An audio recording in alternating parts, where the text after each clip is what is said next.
I'm very happy Lokesh Rao has done initial stage, first wave, if you see, mask, social distance, and also online working, sanitization, all these things we have promoted. During wave two, we are saying very clearly this is much more dangerous compared to wave one. So many casualties, and also side effects, and also black fungus, white fungus, yellow fungus, this type of infections. It is much more dangerous and also very pathetic conditions. Even some governments are able to do better, some governments are unable to do. I don't want to comment here. Here, beyond political, we want to act, but ultimately, nobody can replace governments. Even I will do only little bit. Even Mr. Sonu will do better than that. But all of us also can do. But government is having absolute powers and resources, either financial resources and powers to acquire medicines and also doctors. Even they can engage emergency services from everybody. All these things are possible. So governments has to play more positive role, but all of us has to supplement as a responsible citizens, and also some NGOs, those who are interested to serve all these things. Ultimately, we had a very bad experience as on today. Not only India, so many countries for that matter, we had a bad experience.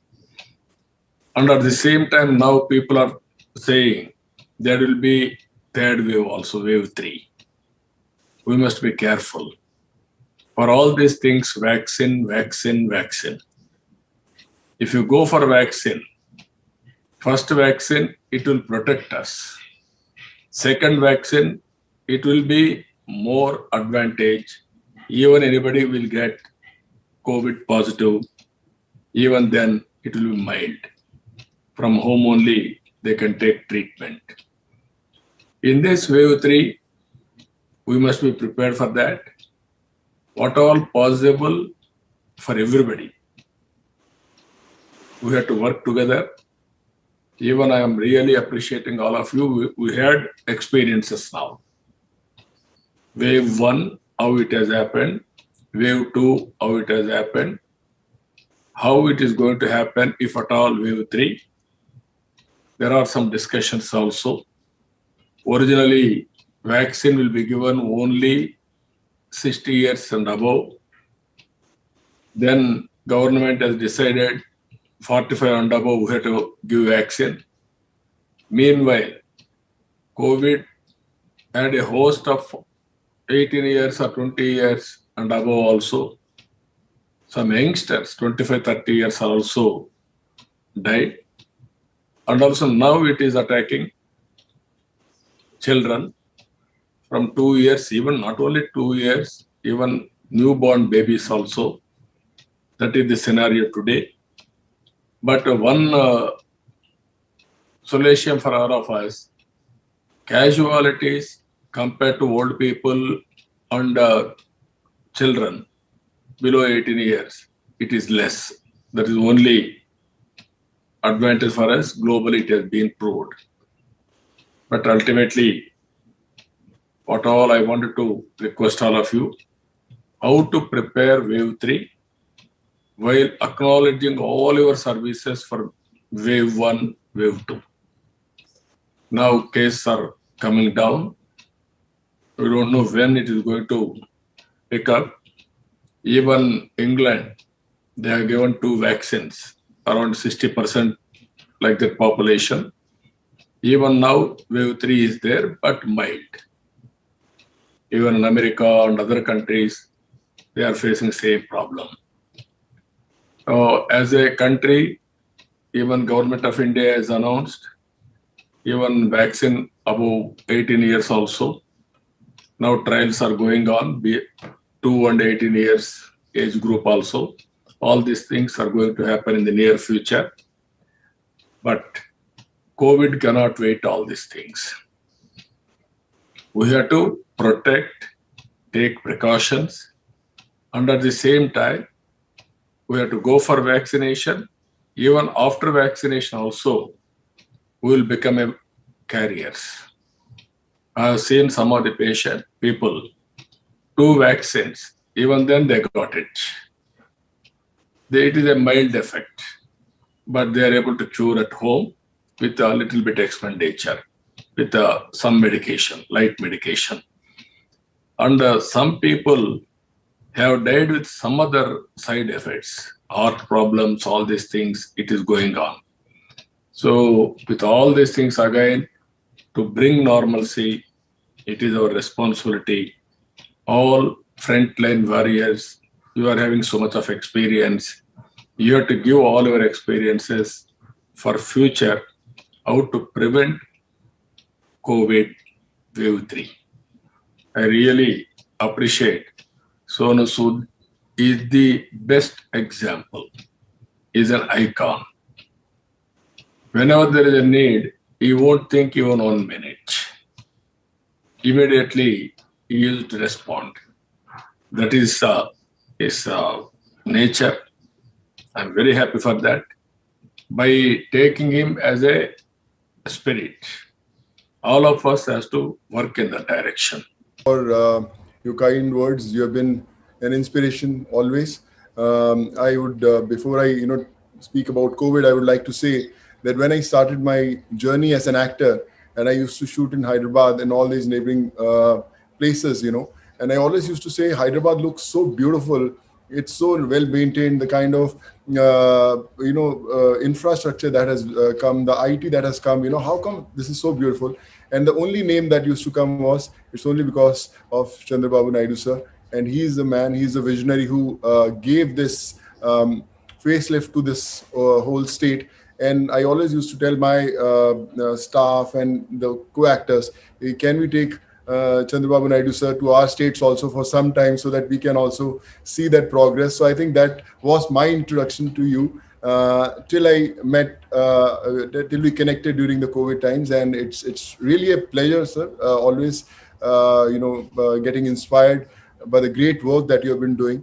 And, I always say that, Andhra, Telangana now, it's been my second home. My wife is from Andhra. She's a Telugu. I don't know how many people know that, from the Godavari district. So there's a certain connection that was always there before even I started my movie career. And all the love that has been given, that brings me back again to my, I would say, my people. And with COVID, I think the bond has grown stronger. We have connected with so many people, so many heroes. And a small example I would like to give is that when when I was sending people back home, I connected to almost 1 million people who approached me during the migrant movement.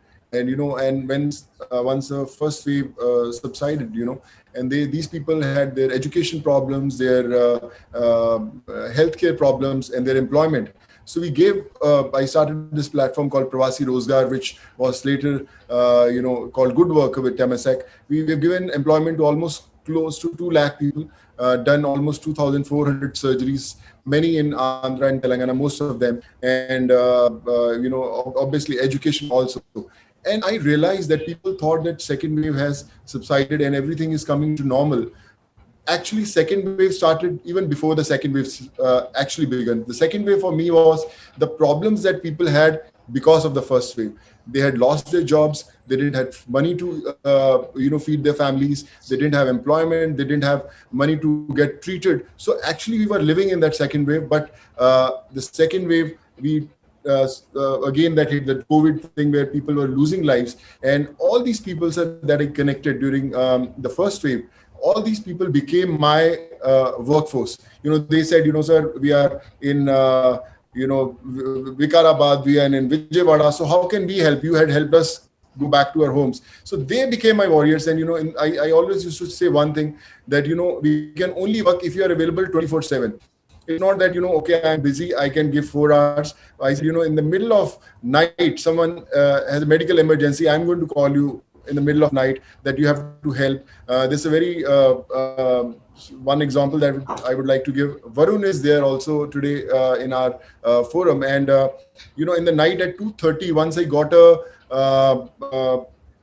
image on my WhatsApp, which one image which said oxygen level 60, and there's no message from where that random WhatsApp they came, just a picture of that oximeter reading 60. So I called that guy and he said, "Where are you?" He said, "Sir, I'm in Kokatpalli in Hyderabad, and this is my father's oxygen level, and I don't know whether he's going to survive or not." So I called Varun around 1:32, and whole night we were coordinating. We took him to the hospital. We gave him some emergency, oxygen levels we improved, and then he was shifted to that hospital. And 4 days ago, he was discharged. And I said, "Can you send me the picture of your father?" And the father was hale and hearty. And I thought that, if I would have thought that, should I call someone at 2 o'clock in the night or 3 o'clock, disturb a doctor or someone, so that gentleman wouldn't have survived. So my request to all of you is, when you need to call someone or you need to save a life, just call them. Don't think also. I have disturbed Chandrababu Naidu sir also once, in the middle of night. I messaged him, "Sir, please help." And someone from your team shifted a patient in the first wave from one hospital to other, and we got to save them. So the biggest lesson that I learned during these 15 months is that don't think so that we are not capable to do something. Sometimes a lot of people say, "Where to start? I don't know.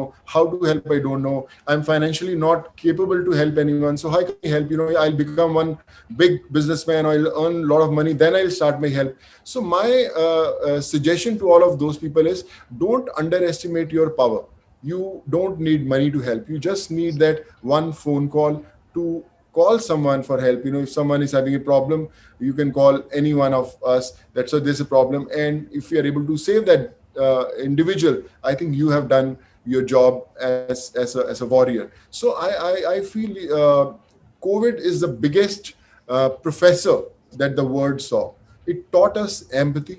It taught us what humanity is. It taught us how a normal person can save a life. So take it as a lesson of a life, that it's not about whether you are capable of doing it or not. You have to believe you are capable of doing it. I as an individual, I always used to act. I never knew that I can get 12,500 students from places like Kyrgyzstan, Kazakhstan, Uzbekistan, Russia, Philippines, Georgia, but I got them because I believed that I can get them. I was sending medicines, I was sending injections to people, I was trying to get them ICU beds, oxygen. So I'm learning every single day. Every day I wake up, there's someone who teaches me a lesson that, Sonu, you can do it. And I try to do it. Like I said, we are starting with almost 18 oxygen plants across the states. So people say, "Yeah, why not Punjab? You are from Punjab. Why not Maharashtra? You are living in Maharashtra." So my first 4 plants are coming in Andhra and Telangana, one in Kurnool, Nellore, Hyderabad. We are planning, and one more place we are hunting for, which is a very genuine one. So my point is, humanity doesn't have any religion, any creed, any caste, any state. So I think we have to do and set examples for everyone. Like Sir said, when the crisis had hit, and he had gone to Odisha and Uttarakhand and all these places, I think that is the biggest example of an individual, that you can do anything if you believe that you can do it. And today, I don't know what all is written in fate, but this is our first step. I read a very nice thing in the morning. When you become rich and famous, don't try to improve the standard of living, but try to improve the standard of giving. So you have to be kind to the word. And we read our lectures, whether it's history, geography, or all these classes. I always request, it's very important to have a lecture of humanity, empathy, where from first standard